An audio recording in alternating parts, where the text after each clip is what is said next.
we're just about ready to. I'd like to give you a little bit of information about our presenter. But first of all, are you tired of family and friends who aren't pulling their weight in caregiving? Do you feel yourself burning out but don't know how to stop it? If you answered yes to either question, you are going to enjoy today's virtual book club for dementia caregivers topic. Today's facilitator is one of less than 800 certified speaking professionals worldwide with an expertise in caregiving and dementia. An instructor at Johns Hopkins University's Certificate on Aging program, she is also the author of Cruising Through Caregiving, Reducing the Stress of Caring for Your Loved One. She is regularly featured in the national media and will be doing a nationwide tour of Fox News radio stations this Friday, July 12th from 7 to 11 a.m. Please join me in welcoming Jennifer L. Fitzpatrick, MSW CSP. Well, welcome back, everybody. I hope everybody, for those of you who are joining us live, had a fantastic 4th of July holiday. And I know that I missed you last time, but I know you were in good hands with Stephanie Goldstein. Welcome to session 8. I can't believe we're about halfway through the virtual book club for dementia caregivers. And so I'm so excited to be here today to talk about a topic that's really important to so many of us. And it's how to collaborate better with family and friends in your caregiving crew.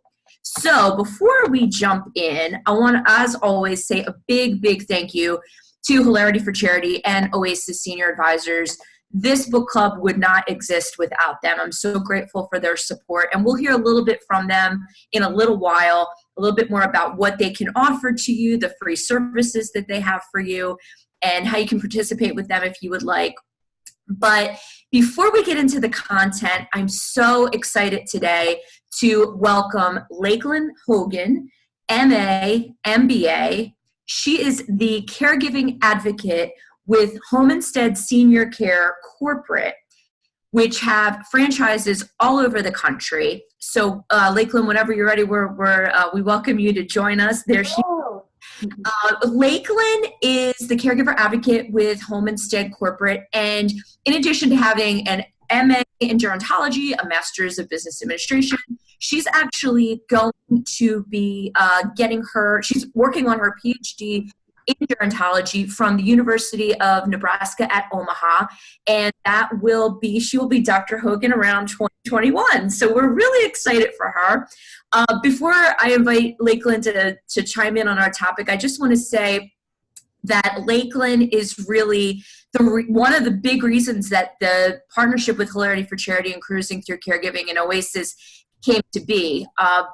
Actually, Home Instead, if you are a grant recipient of Hilarity for Charity, Home Instead is who administers your grant. So you're probably very familiar with who they are.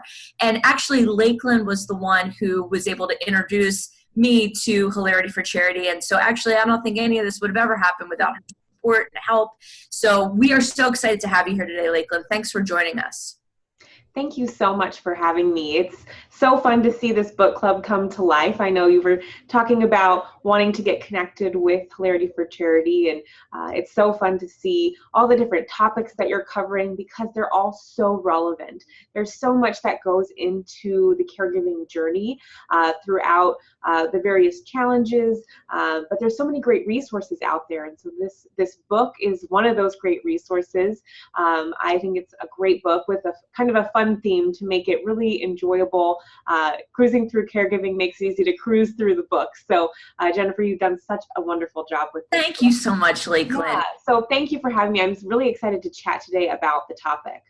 Yeah, it's a really important topic. And before we jump in, have you ever heard people, caregivers that you know, say, oh, I wish I could get other people in the family involved? Or maybe you've heard somebody say, well, I'm doing everything. I mean, what kinds of things do you hear about this issue?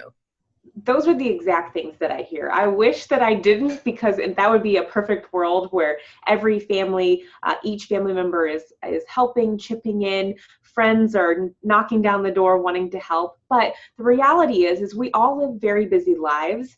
A lot of times people want to help, but they don't know how, or caregivers themselves feel like they're the only one that can do their job as a caregiver the best, and therefore they don't want to let somebody else step in and help.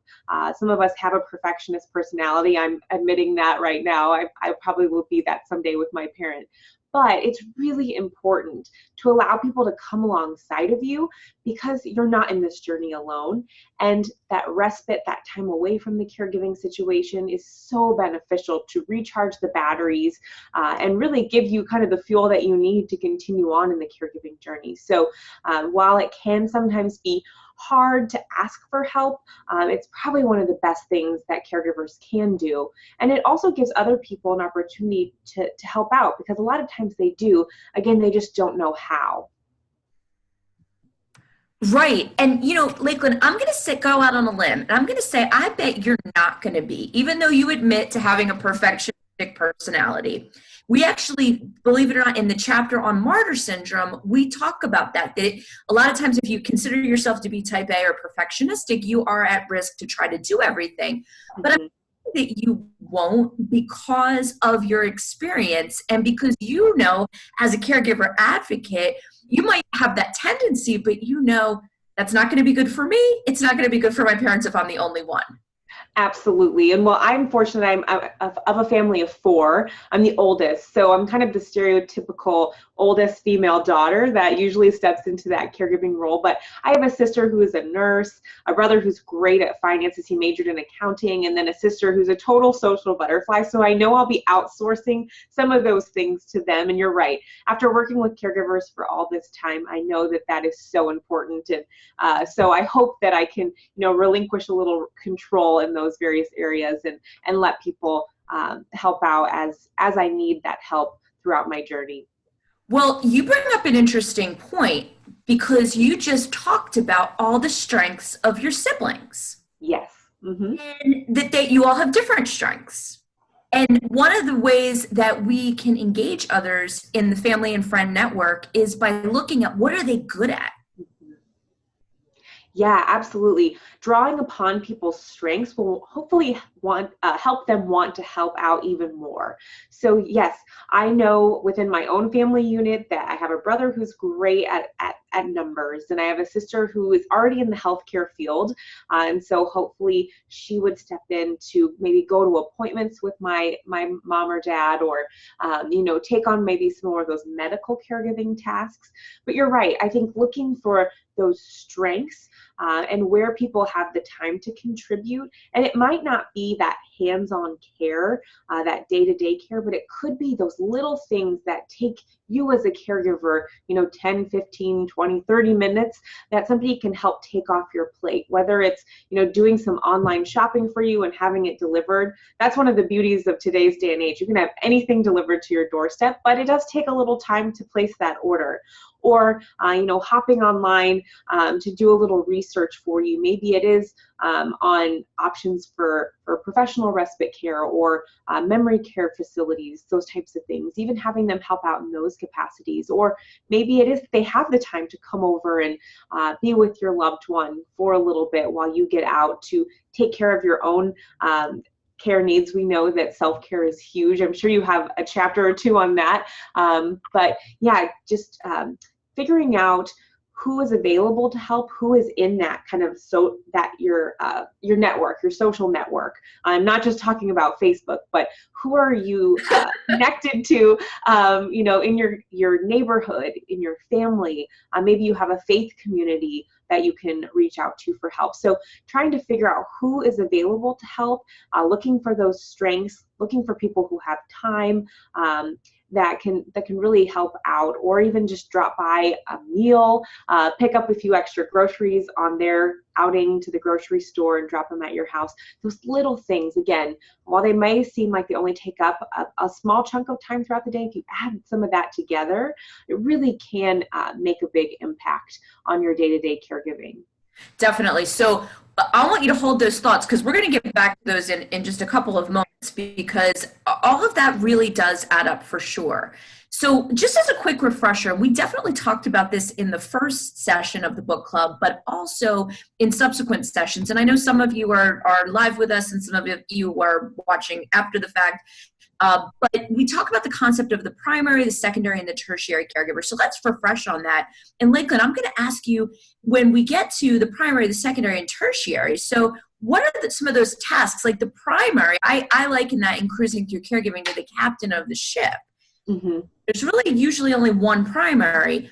And what kinds of things do you see that person mostly doing? You're not going to outsource. For a lot of primaries, what are they not going to want to outsource? Well, it's likely to be kind of that day-to-day hands-on care that primary caregiver is taking on. It's probably, arranging the schedule, making sure that their loved one's getting up, ready for the day. They really likely know the individual living with dementia or whatever the caregiving scenario is. They know them probably the best. So they know what they like, what they dislike. You're right. They're the director of the ship. So they're kind of running the show, keeping track of the schedule, the medical records, making sure that the individual's primary needs are taken care of. So that's how I see the primary caregiver. Did I miss anything, Jennifer? Yeah, no, and they're in charge. We don't really want, when you're on a boat or a ship, you don't want two captains. You got to have one person that's the ultimate decision maker. And I also liken this to maybe the CEO of a company. You're in heard it like that. You're the big picture person. So we're not, just because you let people be part of your caregiving crew doesn't mean you're giving up a lot of power. I think when we talked about the type A, and by the way, I'm an oldest child, eldest daughter also, we talk about that power, and it's not necessarily that you're a control freak, but we think, oh, we want it done right, we want it done well. When you're the primary, the captain, it does not mean that you have to give up, okay, I'm going to be the one that goes to the doctor. There's going to be certain things that you as the primary caregiver will do in almost every instance unless there's a true emergency. But there are true emergencies sometimes, so that's why we want to have a secondary caregiver. I liken this to your first mate. So when you're out on a boat, you want somebody that kind of looking out and seeing what's going on the water. Make sure you're not, having any trouble bumping into anybody. We don't want to crash. So some of the tasks that you talked about, the way I describe it in Cruising Through Caregiving, is the secondary caregiver does things like does things to help not just the person who is ill with dementia, but also does things that support the primary caregiver. So you gave some good examples earlier. Yeah, absolutely. So, when supporting that family caregiver, maybe it is providing that respite once a week. The primary caregiver is there, 7 days a week, almost 24/7, but that first mate comes in maybe a couple times a week to provide respite so that caregiver can take care of themselves. Or maybe it is giving up a few things, like maybe your primary is taking the individual to the doctor, but maybe the secondary goes and grab stuff from the pharmacy just to take that off the plate of the primary caregiver. So it is, I think you phrased it perfectly, Jennifer, that they're not only supporting the individual living with dementia, but also the caregiver. So taking some more of those smaller tasks that might not be directly related to the everyday, day-to-day, but really still making an impact on the caregiving situation.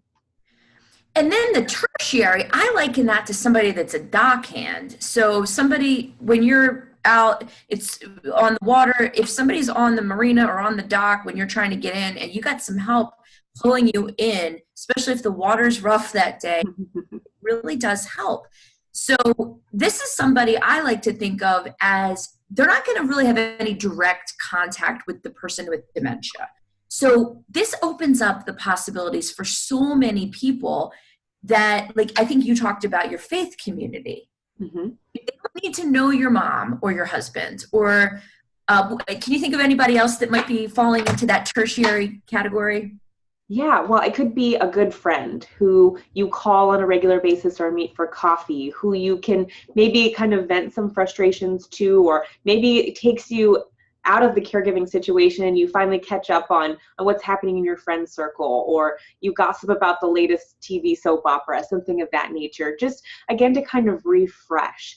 It could also be a counselor of some sort. I know, mental health is huge when it comes to caregiving. There's so much emotion. So having that third party that's really unbiased, doesn't really know anyone personally, but can be that sounding board, that could also be somebody that you could go to. But yeah, I also liked your suggestion, or how you brought up again that faith community, but it could be somebody directly in your community, or it could be somebody from afar. When I think of my family, my sister, one of them lives in New York City. So for me, that could be, calling her up regularly and just kind of talking through what's going on, and maybe helping me think through a decision that could be really tough, things like that. So I really like these analogies and how you're offering up these suggestions along with it, because it is true. It takes, again, this whole kind of community of support, or these multiple players of support, to really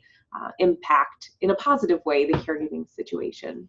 Well, and even the example you shared about your brother, that maybe you just say he didn't necessarily, he probably would be a secondary, because if he was in your parents need help, he would see them, of course, but he might do some of those tasks where it could be that it's a grandson or a nephew that lives in another state that can look up support groups in your area.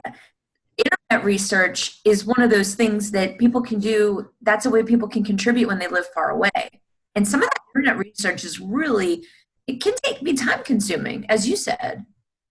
Yeah, it certainly can. So yes, having somebody that, especially if there's a grandson involved, a lot of times we know the younger generations can be really tech savvy and maybe can find things 2 or 3 times as fast as the rest of us. So, or connect us to an online support group that we didn't even know existed, those types of things.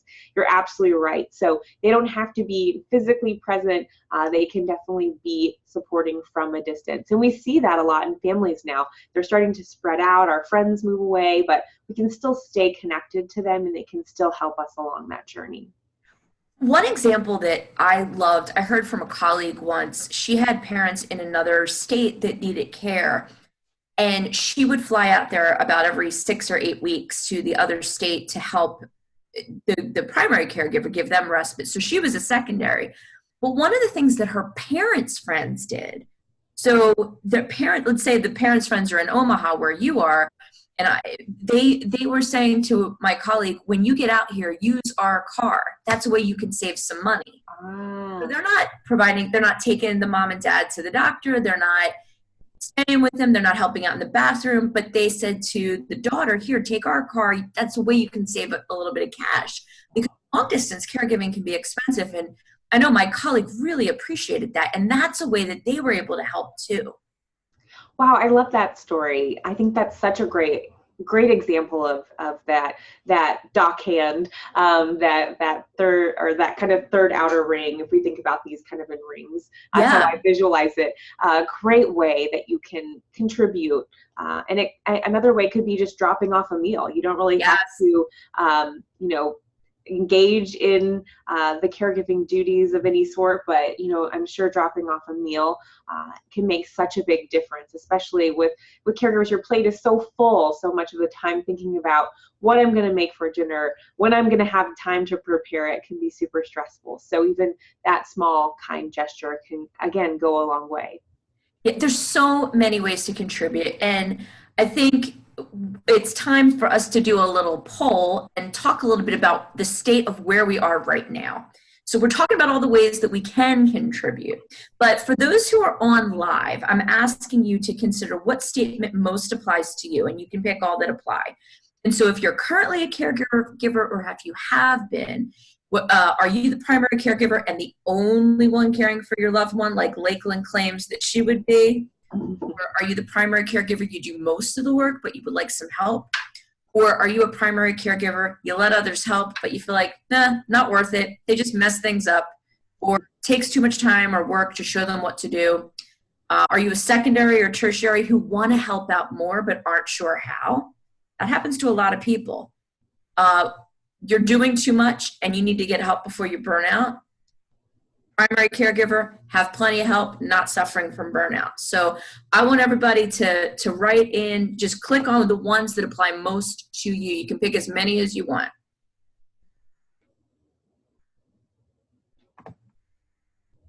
So we'll take a moment for those of us who are joining live. We're tallying up those results and see what the poll comes up with. But these are laments that I hear a lot. I wonder about you, Lakelyn. Yeah, absolutely. Especially the one, I let others help out, but I feel like it's not worth it. I hear that one quite a bit. Or, I would like others to help more.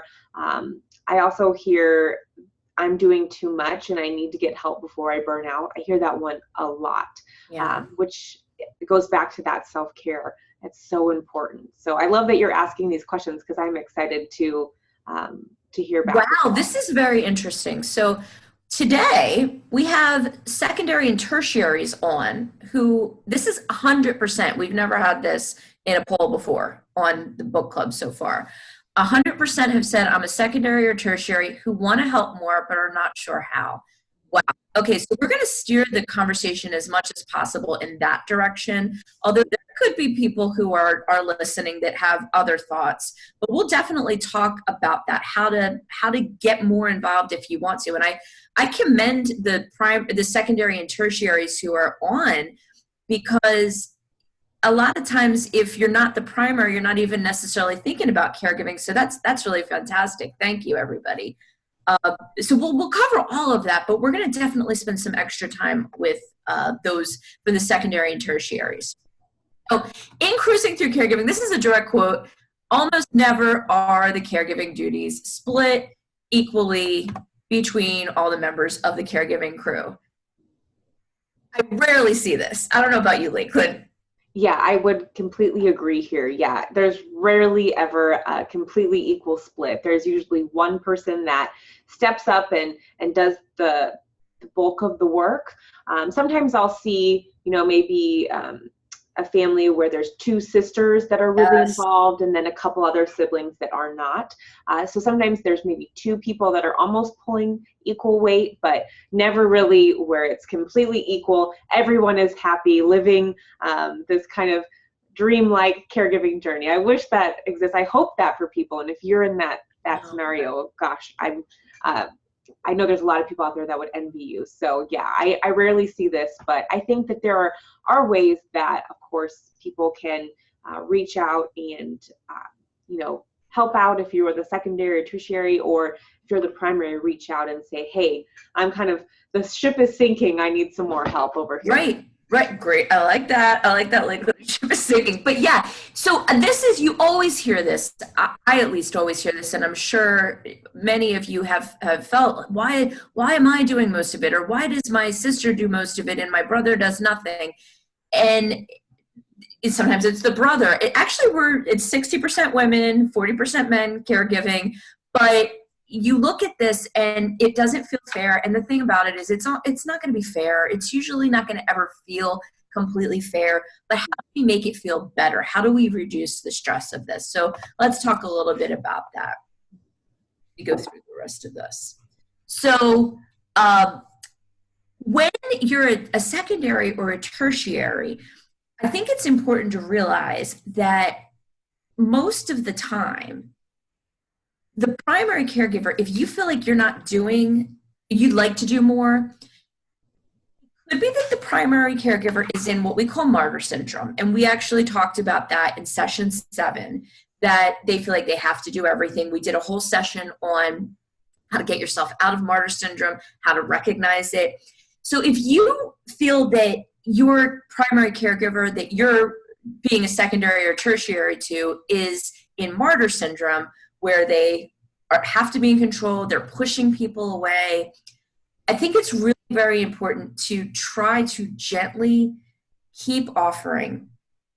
And what do you think about that, Lakelyn? If you see that someone's in martyr syndrome, they're holding on tight, you see they're burning out, and they might even feel mad that they're the only one doing it, but maybe they're pushing people away. What do you say to the tertiary and secondaries who are trying to get in? Yeah, I like your suggestion of offering, and you might have to, offer, different things at different times, or, if there is something that is coming up that the primary caregiver would like to attend, or, the those kind of seizing those moments of opportunity, where there's a function coming up where you could offer to stay with your loved one while the primary caregiver gets away to that activity or to their own appointment, something like that. Or, maybe it is starting with the little things like cooking a meal and bringing it over, or if you're a long distance caregiver, suggesting small ways that you can help by, and maybe it's that you put together kind of an Amazon cart and say, hey, I put this list together. Would these items be helpful to you? Yes or no? Or is there something I could add or take off? Things like that. Maybe just kind of throw it out there and see what feedback you get. Sometimes it can be beneficial to ask for ways to help, but you're right. If someone's kind of pushing you away, you want to be sensitive to that, because the last thing we want is for this caregiving journey to tear families apart. I've seen that far too often, and it's heartbreaking. So if we can find those small ways and kind of keep trying to offer, then hopefully eventually it'll be a success at one point or another. Right. That's the thing is, if they keep saying, because I have also had that experience that secondary and tertiaries, one of the worst things they can do is they're not necessarily offering help, they're offering opinion. Yeah. And I always say, unless they're truly harming your loved one, you got to be really careful about that, because if they're doing the bulk of the work, it might be, yes, they will accept if you want to send them a gift card so they can get a takeout meal. Or that they might accept you staying with mom while they go to their granddaughter's ballet recital. But when you just start talking about what you think they could be doing better. Yeah. Yeah, that's when the conflict can arise. You're absolutely right. So, being able to kind of read the situation and, offer those little things.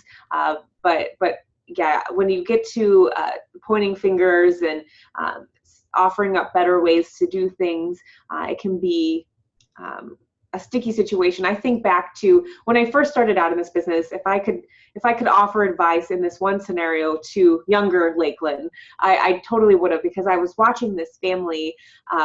The son was living in California, and the sister was living with the dad here in Omaha, and she was doing the bulk of the work and seeing him progress through this disease and dealing with the day-to-day challenges. And he would come in, and dad would seem pretty good, and dad would have some good days, and he would take him out for lunch when normally dad never really wanted to go out. And if I could have offered better advice to this family, I wish I could go back in time and do so, because it was really upsetting the primary caregiver, because she felt like he was coming in and all he was doing was judging her and pointing fingers and making suggestions when he didn't really know the day-to-day of the caregiving situation. So that's also something that these secondary and tertiary caregivers need to be mindful of is, there's probably some things happening in the situation that you're not aware of because you're not there every day. So just being sensitive to that can really go a long way in how you approach the situation. So, I wish I could have done better in that situation, but I've learned from it, and hopefully people today can learn from that situation too. Well, it's one of those situations where when people have good intentions, right? Yes. Say, oh, I noticed that when I took mom out to lunch, she really enjoyed eating pizza. You should have pizza more. And the caregiver's probably thinking, I'm throwing together whatever I can for dinner, right? Necessarily able to maybe do pizza every night, even though, it looked like mom had fun with going to a pizza place. And it could be as benign as that. You're making comments, you're making remarks that are not intending to be making it harder, but it feels picky to the primary caregiver. So we're talking about what's not welcome. What often is going to be welcome is sending a gift card, keep making the offer, and know that maybe today they don't say yes, but maybe next week or next month. You said, Lakelyn, bring over a meal, send something in the mail, make a phone call to see how they're doing. It doesn't necessarily, those are ways you can contribute without taking over and intimidating the situation. Absolutely. And I know that there might be some people listening after. So speaking to the primary caregiver, you can be a little proactive in this too and create kind of a little list for yourself. Maybe it's a note in your smartphone of a few things that people could do for you, so that the next time they do call and check in and kind of make that ask, you can say, oh, actually, I was thinking the other day, it'd be great if you could come mow the lawn. I just don't think I'm going to get to it this week. Something of that nature. So whether it directly supports the person living with dementia, or like we talked about earlier, if it could support the caregiver, the family caregiver, care partner, that can really be impactful and make the secondary and the tertiary, there's a lot of terms going on here, make the secondary and the tertiary feel like they're really contributing and that you do really need their help. And so that's kind of a tip on the other end of the spectrum. And maybe you were going to go there. Sorry if I'm jumping. Oh, no, you're right on target. In fact, what we're going to do is we're going to pick up with that after. Up exactly with what you just said about making that list. So once again, we want to thank Clarity for Charity and Oasis Senior Advisors for joining us today and being our sponsors. We're so happy to have you here. And again, we're so happy to have Lakelyn Hogan from Home Instead, the corporate office. And if we could just invite Tim Ivankovich, the CEO of Oasis Senior Advisors, to join us for a moment. Hi, Tim. Good afternoon, everyone. So Tim, any thoughts, any comments on the topic we're talking about today about how primaries can ask for more help, how secondary and tertiaries can help more? Yeah, certainly. And that's a lot of our role as senior advisors when we're talking to families and going through the caregiving process of, one of the things we can do is be an ally for that primary caregiver to really push some of the secondary and tertiary caregivers to kind of pitch in a little bit more, and to some extent, we almost try to make them feel a little bit guilty, like, look, your sister's doing all the work.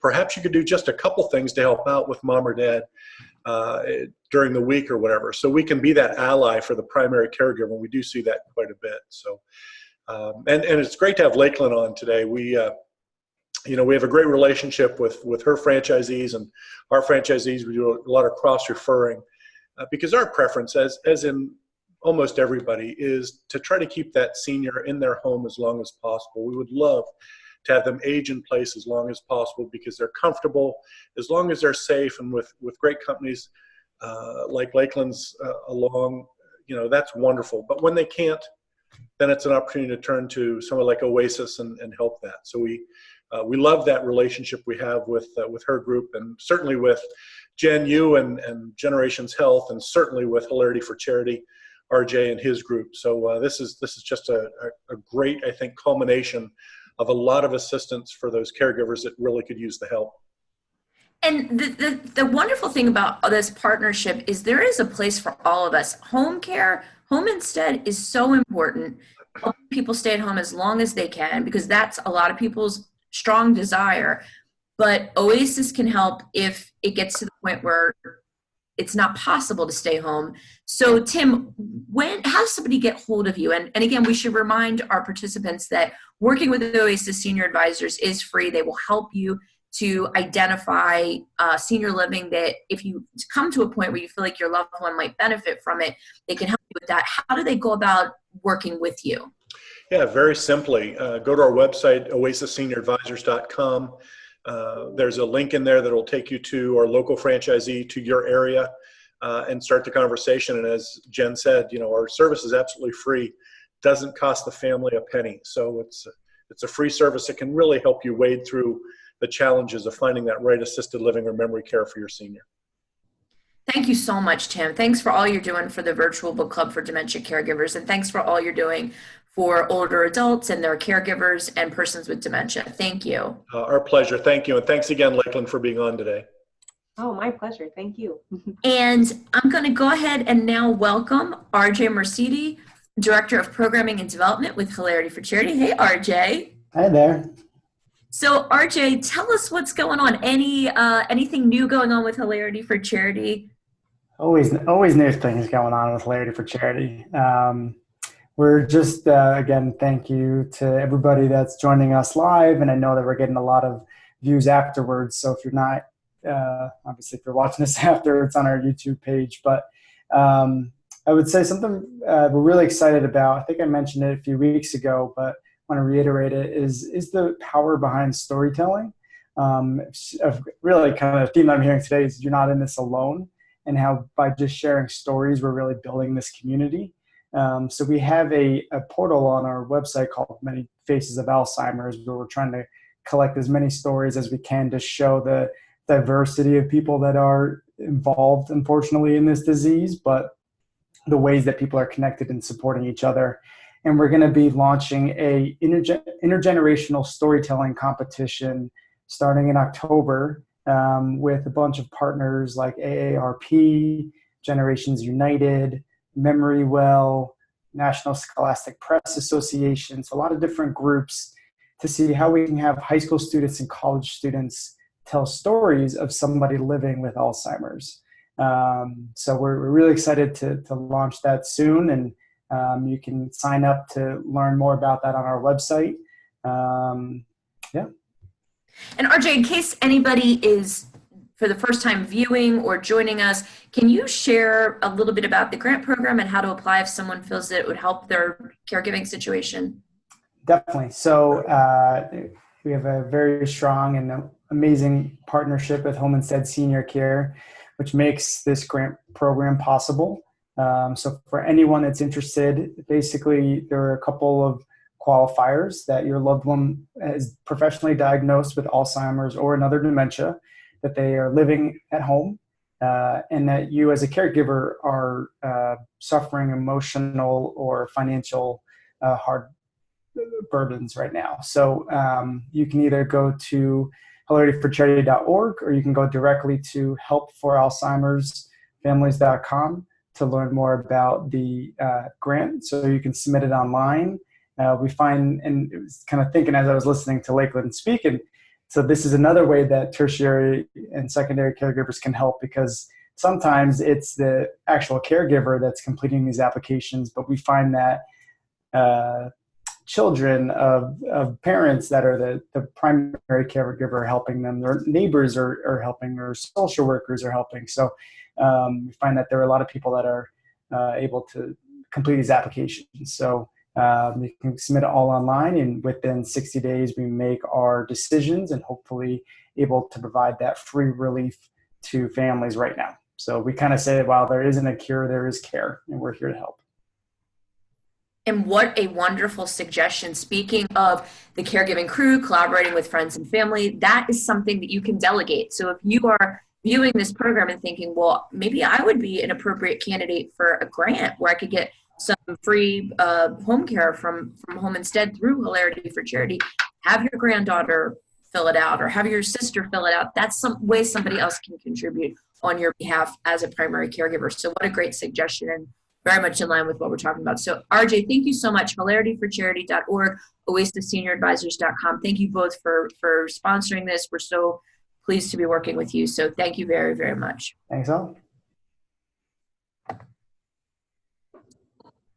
Every chapter of Cruising Through Caregiving, we talk about what are potential stressors. And one of the stressors, of course, for this session is not having a crew, doing it by yourself, being a primary caregiver that doesn't collaborate with others. And the lament that we hear so often is that there's no one else. I'm the only one. I'm the only daughter. But they're almost always, I've never worked with a family or a caregiver where we couldn't find another human being that would be willing to help in some way. They're not maybe going to do everything, but they might be able to help in some way. So here are a couple ways that for course correcting, and we'll go a little bit with what Lakelyn said about making a list. So in Cruising Through Caregiving, there's an exercise called the MET exercise, and it's in the book, Cruising Through Caregiving. If you don't have a copy, of course, you don't need a copy of the book to participate in this book club, but it is at most local libraries. If you are a Hilarity for Charity grant recipient, you are entitled to a complimentary copy while supplies last from OASIS Senior Advisors, but it is in your local libraries, most local libraries. But the MET exercise, you can also just email me and I can send it to you if you don't have the book. But the exercise is exactly what Lakelyn said. It's taking 15, 20 minutes and making your list of what's stressing you out. And it might not be specifically related to caregiving. It might be picking my kids up from school is yet another thing I have to do. And then it's about putting together a list of people who care about you and your loved one. And Lakelyn, have you ever spent any time, I'm guessing you have, with a family or a caregiver who says there's nobody else, and then you actually start having a conversation and you discover, there actually are some people that might be helping if we asked? Yes. Usually that can be the case. I mean, there are some people who may be living, away from family and feel like they're, the only one they're helping out. But again, that's where you can look to those people around you. Do you have any neighbors that you are in contact with? Do you have, that faith community? Do you have have you reached out to your local area agency on aging? Because they have some great resources that you might benefit from.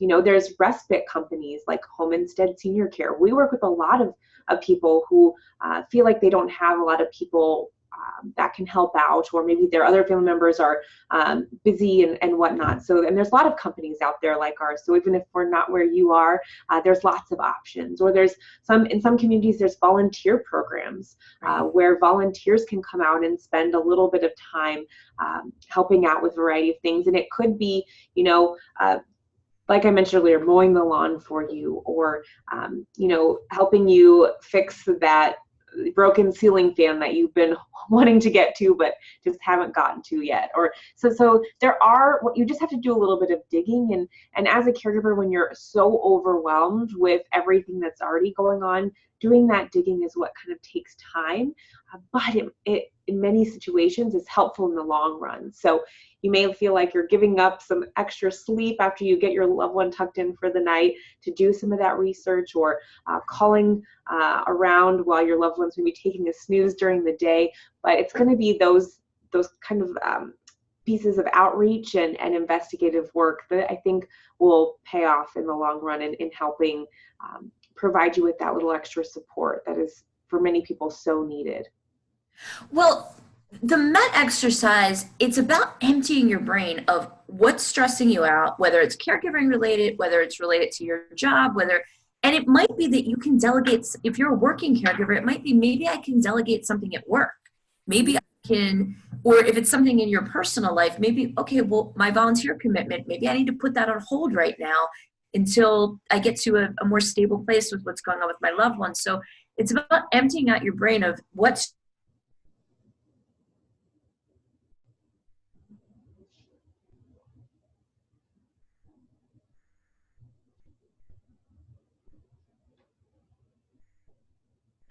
It looks like Jennifer might have a frozen screen there. So I like where she's going with this. Seems like such a great exercise of, like she was saying, emptying your brain of all the things that is stressing you out. So hopefully, Jennifer, I'm trying to stall for you so you get back online here. But I think that that's such a great exercise. And I mean, there's so many great ways that you can, delegate those types of tasks. So, are you back? Are you with us? Okay. And so I think you were frozen for a moment there. Sorry about that, everybody. Technology is great when it works. Yes. But what we want to look at is, are we asking the right person for the right thing? So you said earlier about if you need help with financial matters, you would have your brother help.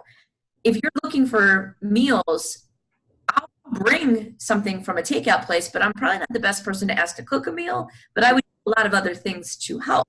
I'll do your grocery shopping. I'll do the picking up the medicine. I'll sit with your loved one for an hour while you read a book or take a nap. But it might not be that I'd be the best person to ask for a meal. So I think it's about matching up. And Lakelyn, I think you made a great point. I think a lot of people, if they do the Met exercise, they say to themselves, well, I don't have time to like call all these people or email people. We'll get a secondary caregiver to do it.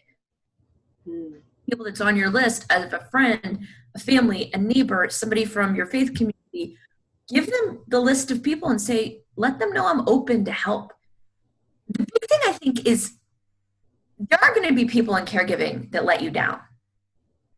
There will be. So there might be a sister in another state that does nothing, but it might be that there's a neighbor that you've exchanged 10 words over the last year and they jump in to, like you said, mow your lawn. So it's about not always, accepting people where they are, accepting that some of your fellow caregivers, they might be able to only do a little bit, but then there's appreciate who else is helping you. Can be really, really important and valuable. Yeah, I would agree. I think that I like how you have up there, accept who your fellow caregivers are. You're right. It might not be your direct family member. It might come from left field, or maybe you join a support group of some sort and you're able to connect with others and kind of pool resources in one way or another. And it could be, little things that you end up finding are making the biggest difference. So I think it's kind of having an open mind to who's out there to help you, and kind of being a little bit flexible in the ways that people can help. I think really, again, just can go a really long way. The other area is boundaries, working on what are your boundaries. And I always use this example about my husband when he was taking care of his dad. His whole family was helping out when his dad was sick, and Sean said, I'll do anything except I don't want to help in the bathroom. Mm-hmm. And that was one thing for him that he was just not comfortable with. And interestingly, one of his sisters actually said she wasn't comfortable giving medicine because she was concerned she was going to mess something up. So I think it can never really be equal. Everybody's comfortable with different tasks and in different ways. But then I think we do have to sometimes accept that some people are just not going to engage. That's hard. Yeah, and when you're working with family dynamics, sometimes too there are issues of the past that kind of rear their ugly head too in a caregiving situation. So that's something also to be sensitive of. There might be an underlying sibling rivalry that maybe you as the primary caregiver aren't cluing into, but your sister sees that you're the primary caregiver because you've always been mom's favorite, and so she's being resentful, and maybe that's why she's being nitpicky or critical. So there's sometimes some other factors that come into play in some of these caregiving situations, but you're right, setting those boundaries, and it could be, I've seen large families where when I was doing care consultations, I'd walk in and there'd be like 15 family members and me. They'd be interrogating me with questions. So sometimes it might also be the primary caregiver saying, hey, when everyone comes to mom's doctor's appointments, it gets really overwhelming. So yes. I'm going to take really great notes and send out a follow-up email, or I'm going to pass my notes on to my sister. She's going to type up the email and send it out on my behalf, just because it's really overwhelming. Or we're headed to the doctor, send me your concerns ahead of time, I'll bring it up, those kinds of things. So when we talk about boundaries, it might be about what you're willing to do and not do. Yes. As a caregiver, if there's too many cooks in the kitchen, you might have to put on that captain's hat or the CEO hat and kind of draw some fine lines in the sand when it comes to what is acceptable and what's not acceptable. I love the way you said that, because there are times, I know some primary caregivers might be surprised to hear this, but there are times when sometimes people are smothering you with trying to help. And you sometimes it is good for the primary to say, okay, I appreciate it, but pull back a little bit. Here's when I could really use your help. We don't need 7 people to sit in the waiting room when mom goes to the emergency department. And you see that with families sometimes. So I think you're exactly right. Boundaries do for sure work in both ways. But I think it's really just important for all of us to keep in mind that wherever you are today in terms of your stress level, there are companies like Home Instead, there are groups like Oasis Senior Advisors, Hilarity for Charity, your local area agency on aging. So even if you truly, truly, truly feel like there's no one in your personal network that can help, at least just start reaching out to organizations that you've heard of, like Hilarity for Charity, Oasis Senior Advisors, Home Instead, and talk with them and get some of their information. Because even we've talked about making the promise, and one session we did for the book club is about people thinking that there's only a certain way to be a good caregiver, and there's many ways to be a good caregiver, but some people are going to step up to the plate, and some people are not likely to. And I think it's just important to know, what are you willing to do, and to try to appreciate who is helping you when you get that help. Yeah, you're absolutely right. Sorry, I had a little distraction there, but Okay. Yeah, I agree. You know, reaching out to these organizations that you just mentioned, Jen, and I think the beauty of people that work in this industry is, you know, if you reach out to Home Instead and we're not a good fit for you, we're going to work really hard to connect you with somebody who is. So, and we also find that sometimes reaching out for help is a really bold and brave step, and it takes a lot of courage. So sometimes it takes people a while to make that call. So I know, same with, you know, Oasis, and people reach out to Hilarity. You know, we're here to help as senior care professionals. So we're not going to just leave you high and dry. We're not going to say, oh, well, we can't help you. You're out on your own. We're not going to ship you back out to sea. We're going to try to help. I like that analogy. I try to keep throwing those in there for you, Jennifer. Awesome. But it's true. It really is true. And working in this field as long as we have, it really, really is true. Most of us that work in this field genuinely want to be there. We want to help. So, and again, last thing I'm going to say is have someone else make the call. Have your friend from your faith community or your neighbor.